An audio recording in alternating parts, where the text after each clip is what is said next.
राष्ट्रीय जन अधिकार मीडिया में आप सबका स्वागत है।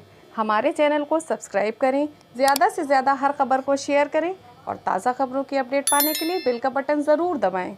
जगतपुर में प्रियंका वाड्रा ने की जनसभा, विपक्ष को घेरा। दैनिक उपयोग की वस्तुओं, घर गृहस्थी, महंगाई की बात को लेकर उपस्थित लोगों ने प्रियंका का किया समर्थन। मौजूद लोगों ने कहा वाकई महंगाई बढ़ी। कार्यक्रम के दौरान कांग्रेस प्रत्याशी विधानसभा ऊंचाहार से अतुल सिंह को वोट देने के लिए निवेदन किया। इस मौके पर कांग्रेसी और कार्यकर्ता भी मौजूद रहे। पुतन सिंह की रिपोर्ट।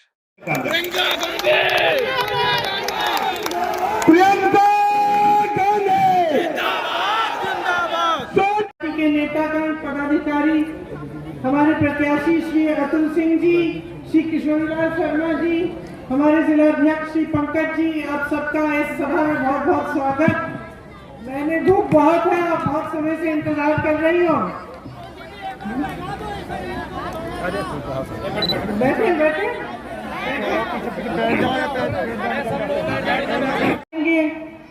आपको असुरक्षित महसूस कराएंगे, चाहे आप इस धर्म के हो या उस धर्म के हो। आपकी जाति की बात करेंगे और उनको तो वोट मिलना ही मिलना है। तो कोई ये नहीं सोच रहा है कि अगर मैं काम नहीं करूंगा, मैं रोजगार पैदा नहीं करूंगा, मैं छोटे दुकानदारों की मदद नहीं करूंगा, मैं यहाँ की सड़कें नहीं बनाऊंगा, मैं यहाँ के लिए शिक्षा के संस्थान नहीं बनाऊंगा, तो मुझे वोट नहीं मिलेगा। सब समझ रहे हैं कि धर्म के नाम पर, जाति के नाम पर आपसे वोट मांगेंगे, वोट मिल जाएगा, वो आगे बढ़ेंगे, फूलेंगे फलेंगे। उनके जितने भी मित्र हैं सत्ता में, बड़े बड़े उद्योगपति मित्र, वो फूलेंगे फलेंगे। और उनको तो यही चाहिए ना, उनको तो सत्ता में रहना है। उनका लक्ष्य है हम सत्ता में रहें किसी भी हालत में। तो उनका लक्ष्य पूरा हो रहा है।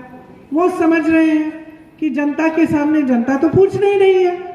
जनता नहीं पूछ रही है कि भाई हमारी पाठशाला क्यों नहीं बनाई, हमने मेहनत की है अपने खेतों में, हमें उस मेहनत की कमाई हमें क्यों नहीं मिल रही है। जनता तो पूछ नहीं रही है। तो परिस्थितियां ऐसी कुछ अजीब सी बन रही है उत्तर प्रदेश में कि जितने भी राजनीतिक दल हैं उनके सारे नेता जानते हैं कि चुनाव के समय धर्म की बात हो, जाति की बात हो, उसी के आधार पर वोट मिल जाए, काम करने की कोई जरूरत नहीं होगी। सही है कि नहीं? समझ रहे हैं आप क्या हो रहा है? तो देश में क्या परिस्थिति है? किसान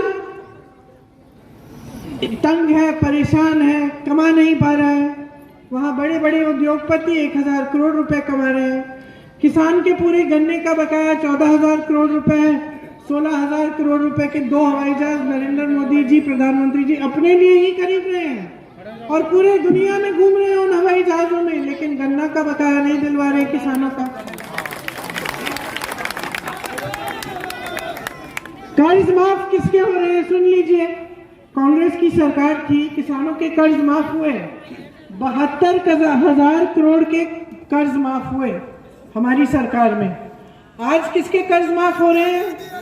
बड़े बड़े उद्योगपतियों के, जिनके पास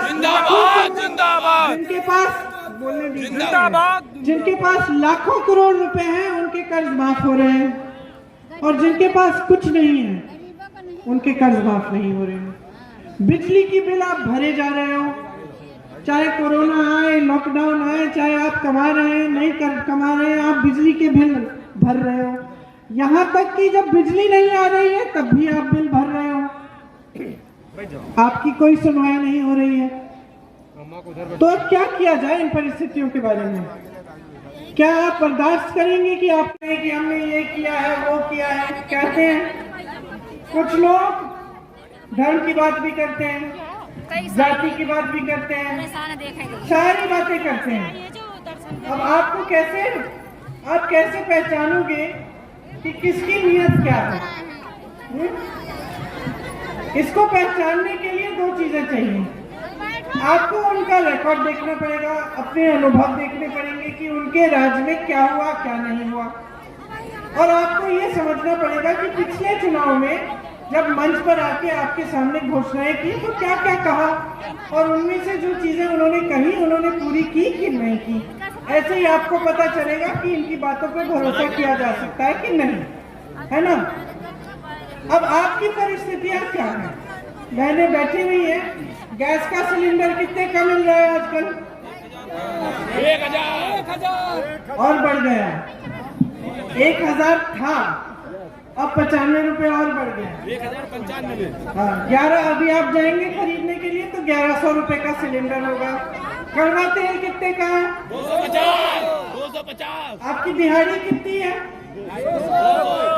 दिहाड़ी 200 की है, कड़वा तेल की एक बोतल 240 की है। ठीक है, ये है महंगाई की परिस्थिति। आप जान रहे हो कि पेट्रोल डीजल का कितना आपको खर्चना पड़ता है, कितना महंगा हो गया है। सबसे बुरा असर किस पे होता है उसका? गरीबों पर और किसानों पर।